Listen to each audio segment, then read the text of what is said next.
Hi everyone, today we are making creamy chicken recipe.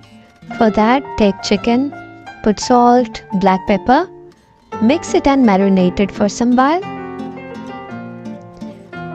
Put little oil in a pan, then sliced onions and green chilli. Let it cool down and then put them in a blender with some water and then make a fine paste. In the same pan, put ginger garlic paste. Then put our chicken and the blended mixture, garam masala, zira powder, yogurt. Mix it until the oil comes up. Put some water and cover it until the chicken is ready. Then we have to put some cream. Mix it up. Put it on low flame and then enjoy.